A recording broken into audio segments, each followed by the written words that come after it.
Hello student, मैं आनंद सुमनसी आपको स्वागत करता हूं आपके अपने कोचिंग सेंटर स्टूडेंट प्लस में। आज मैं क्लास 10 का subject history 2.0 model activity task लाया हूं। पहला मॉडल एक्टिविटी टास्क स्कूल में जमा हो चुका है। ये न्यू मॉडल एक्टिविटी टास्क है, इसलिए हम इसका नाम 2.0 रखे हैं। ठीक है, जिन स्कूल में जो बच्चे को यह टास्क मिला है वे नोट कर लें, जिनको नहीं मिला है उनको बाद में मिलेगा, वो बाद में नोट कर लीजिएगा। ठीक है ना, ये जुलाई 2021 का मॉडल एक्टिविटी टास्क है। ओके, देखिए क्वेश्चन क्या दिया है कि एक नंबर के क स्तंभ के साथ ख स्तंभ को मिलाएं। दिया है ए नंबर की साबल्टन स्टडीज, इसका मैच कौन होगा? इसका मैच है रंजित गुहा। दूसरा है बी नंबर लक्ष्मी भंडार, इसका कौन है मैच? सरला देवी चौधरानी। तीसरा दिया है एकेडमिक एसोसिएशन, इसका कौन मैच होगा? डेरोजियो। ओके, क्वेश्चन नंबर 2 दिया है, ठीक ना। क्वेश्चन 2 क्या दिया है कि सही या गलत लिखें, यानी जो कथन सही है सही किया करें, जो कथन गलत है उसे गलत कर दें। तो ये दिया क्या है कि बंकिम चंद्र चट्टोपाध्याय संवाद प्रभाकर के संपादक थे, ये नाम गलत सही है, एक गलत है। ओके, बी दिया है कि रामकृष्ण परमहंस ने सर्वधर्म समन्वय के विचार के प्रतिपादक थे, ये लाइन सही है। ओके, सी दिया है कि सुई मुंडा कोल विद्रोह के नेता थे, ये लाइन भी सही है। ओके, क्वेश्चन 3 दिया है, क्या 3 है कि निम्नलिखित प्रश्नों के उत्तर 2 या 3 वाक्यों में दीजिए। क्या क्वेश्चन था कि इंटरनेट के 2 लाभ का उल्लेख कीजिए। देखिए क्या उल्लेख है आंसर दिया है कि इंटरनेट के 2 लाभ। देखिए एक नंबर दिया है कि इंटरनेट के द्वारा पलक झपकते ही हमें प्राचीन काल से लेकर वर्तमान समय की सारी जानकारी प्राप्त हो जाती है। ओके, 2 नंबर देखिए क्या उसी में दिया है कि देखिए कि इलेक्ट्रॉनिक क्षेत्र में आए इंटरनेट की क्रांति के द्वारा हमें इतिहास के क्षेत्र में हो रहे नित्य नए शोध कार्यों का पता चलता है। 2 नंबर दिया है कि इंटरनेट के द्वारा सोशल नेटवर्किंग साइट पर करोड़ों लोग एक दूसरे से जुड़े हैं तथा ज्ञानों का आदान प्रदान करते हैं। इंटरनेट के प्रयोग ने इतिहास के अध्ययन को काफ़ी सरल बना दिया है। ओके, ये हो गया बी नंबर। देखिए बी क्वेश्चन क्या है? क्वेश्चन बी दिया है, ठीक ना।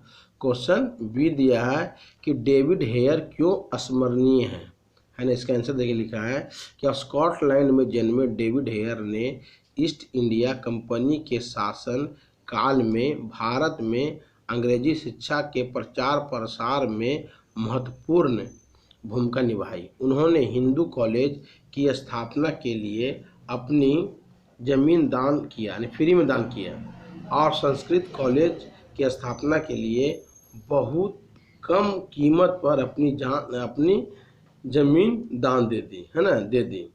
ओके, डेविड हेयर के प्रयास से 6 मई 1817 ईस्वी को स्कूल बुक सोसाइटी की स्थापना किए, जो अंग्रेजी और बांग्ला साहित्य में पुस्तकों के प्रकाशन में महत्वपूर्ण भूमिका निभाई।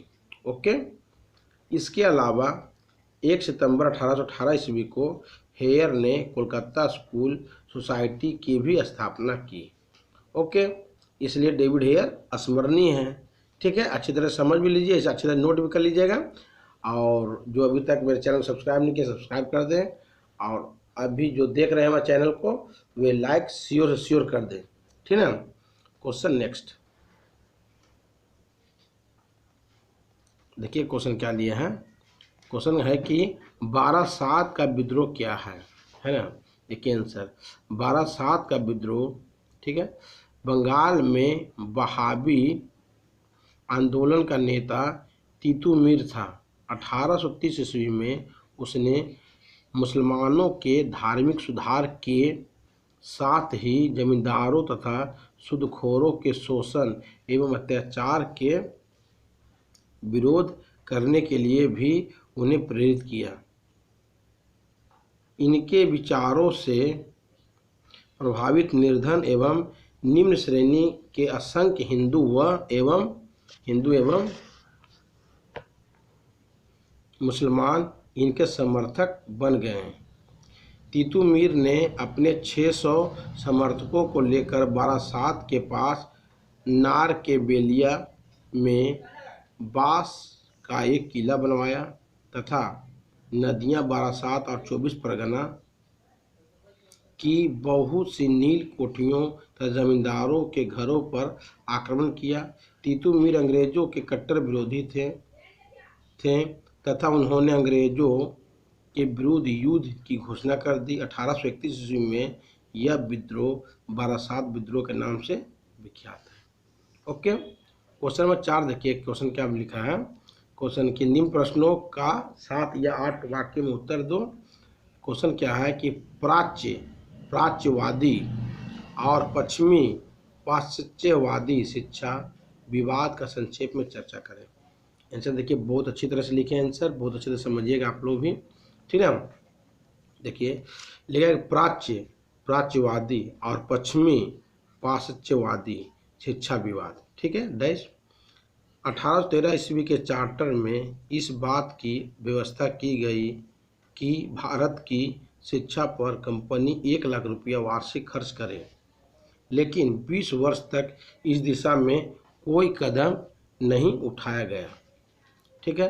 1833 ईस्वी में, ठीक है, 1833 ईस्वी में चार्टर ने एक बार फिर संसद ने कंपनी को यह निर्देश दिया कि वह 1 लाख रुपया वार्षिक की रकम भारत में शिक्षा पर खर्च करे।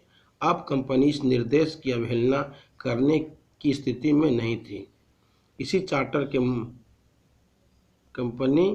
ठीक है, इसी चार्टर के मजेदार एक समिति का निर्माण किया गया जो लोक शिक्षा का सामान्य समिति के नाम से जानी जाती है।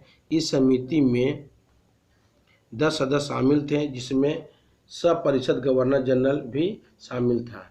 इस समिति के गठन के साथ ही भारत में विचारधारा के आधार पर इस समिति के 10 सदस्य में 2 दल बन गए थे, ठीक ना।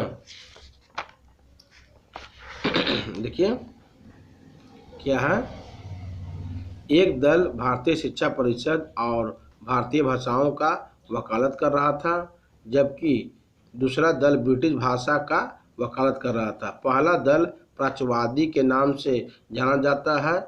इन्होंने हिंदुओं और मुसलमानों के पुराने साहित्य के पुनरुत्थान को अधिक महत्व दिया। दूसरा एंग्लोवादी के नाम से जाने जाते थे।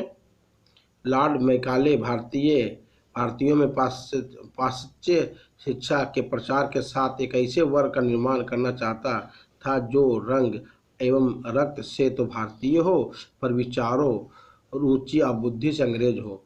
मैकाले ने अंग्रेजी शिक्षा की वकालत करते हुए 1835 में एक पत्र जारी किया जो मैकाले स्मरण पत्र के नाम से जाना जाता है। अंग्रेजी शिक्षा के समर्थन में शिक्षित भारतीयों का एक वर्ग भी सामने आया, जिसका नेतृत्व राजाराम मोहन राय जी ने कर रहे थे। अंततः वायसराय लॉर्ड विलियम बेटिक ने एक प्रस्ताव के द्वारा मैकाले के दृष्टिकोण को अपना लिया। इस प्रकार पाश्चात्य और पाश्चात्य शिक्षा के बीच उत्पन्न गतिरोध समाप्त हो गया। मेरे प्यारे स्टूडेंट, जितने भी 10 का स्टूडेंट हैं, सभी को रिक्वेस्ट कर रहे हैं कि आप लोग इसे शेयर कीजिए, है ना, और सभी स्टूडेंट को दे दीजिए और लाइक शेयर तथा जो अभी तक सब्सक्राइब नहीं किया सब्सक्राइब करो। Okay, thank you.